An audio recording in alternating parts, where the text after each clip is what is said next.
3, 2, 1, end of test. King with a go.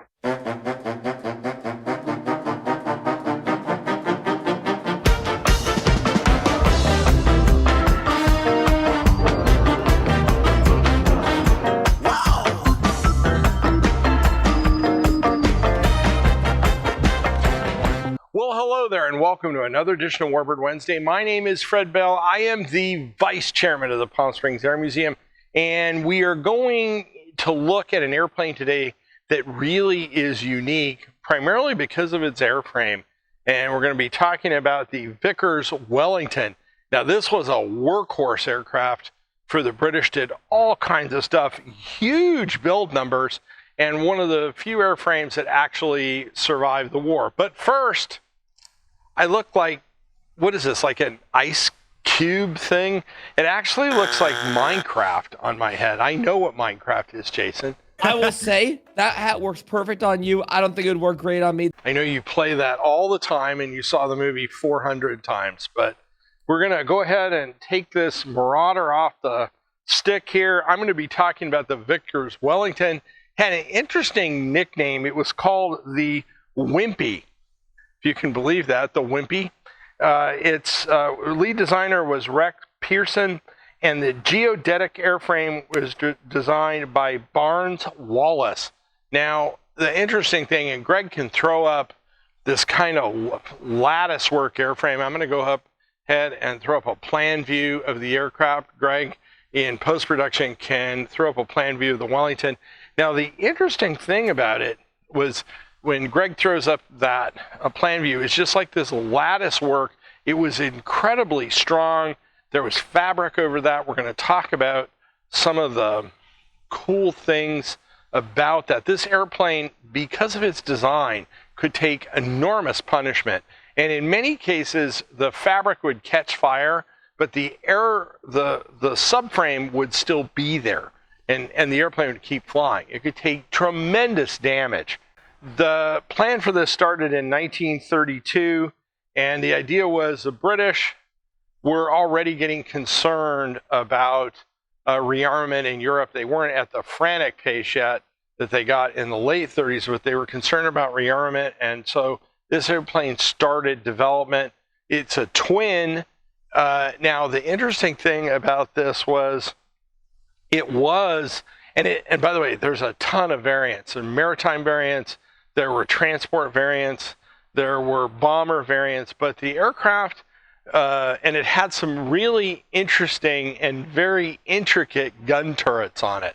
Greg can throw up an image of those turrets. They were just absolutely amazing mechanically, but the British used this aircraft a lot in night bombing, and the British, I'm standing in front of B-17 Memphis Belle, which was a precision bombardment aircraft. This is a G made to look like an F B-17, but the British opted for these area bombardments, and they would basically determine the target they wanted to get, and they would basically bomb a square, in a city, to try to burn down the target.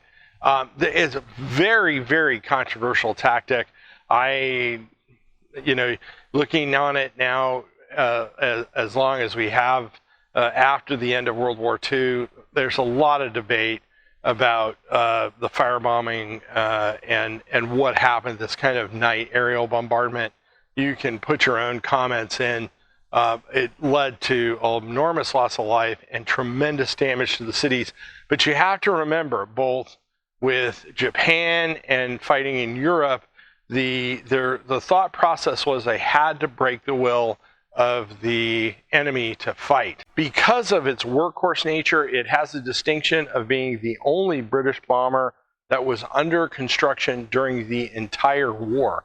So this airplane continued to go on, and it really helped its build rate.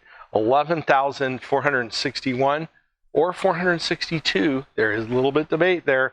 Its first flight was in 1936. It was introduced in 1938, and to give you an idea of the longevity of this airplane, it was retired in 1953, and that's going to lead me to my salute, and my salute is to these Wellington crews, and I have a great story, and that is a Wellington had been hit and it caught fire in one of the engines, and the second pilot, James Allen Ward, this was fabric, and remember it has that lattice work airframe, punched holes in the wing with his hands, crawled out on the wing and put the fire out, and the airplane came home.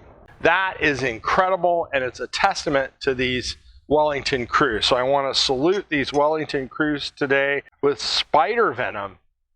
Spider venom? Are we getting a little far out? Oh, this does have a California Cash Redemption. So I'm not, how many calories? I can't read it. Spider venom, I am nervous. This will be where Jason bumps me off. But to all those Wellington crews, I salute you. Ooh, it smells like curiosity, which is odd. Doesn't taste like cherry. Oh, man. Oh, that's nasty too. We'll try one more. But that is delicious. That is very good. Wow. It's a... For James Allen Ward and all those crews. That's terrible. Anyways, oh my goodness. The engines that were on this aircraft, and there was a number of engines that were discussed, but eventually the Bristol Pegasus engines were what was primarily used on the airplane, and it worked incredibly well. They put radar in it. As I said, there were all kinds of variants. It flew throughout the war, and it literally flew into a museum when it was retired. And that covers the career of the Vickers Wellington. Now, if you want to amaze your friends at home, go ahead and click on the link for this. There's actually a Wellington included in here, so this is very cool. This is suitable for framing. Amaze your friends at the artwork around your house. You can have this puzzle. It's actually really cool. There's a lot of great airplanes in here. So click on that link. Jason will draw one of these for you and send it out. We cannot do everything that we do here without your donations. Click on that donation link. We can use a few bucks, and that helps us keep our Warbirds flying. If you're teaching the kids at home and you want to have something fun to do, click on those education links down below. You can teach an entire segment or one lesson, and they will absolutely love you for it. Those things are free. If you came across us on social media and you like what you see, these kind of one-take Warbird videos, give us a subscription, a like, and a comment. We love your comments. That's how we get kind of an idea of what aircraft to feature next. So give us a comment. My name is Fred Bell. I am the Vice Chairman of the Palm Springs Air Museum. Thanks so much. Have a great day. 3, 2, 1, end of test. King was a go.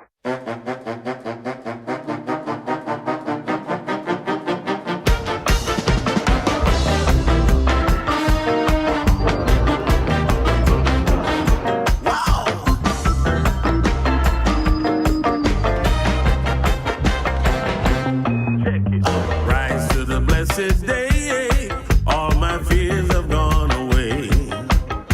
I guess this means I'm here to stay. Yeah, I'm ready to fly, ready to fly.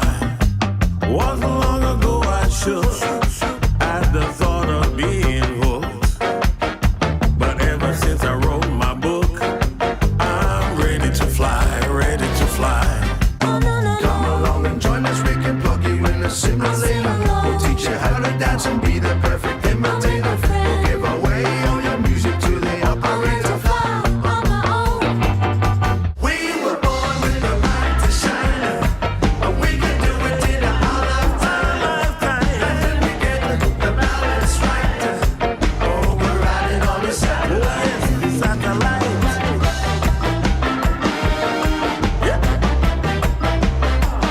here, Alpha.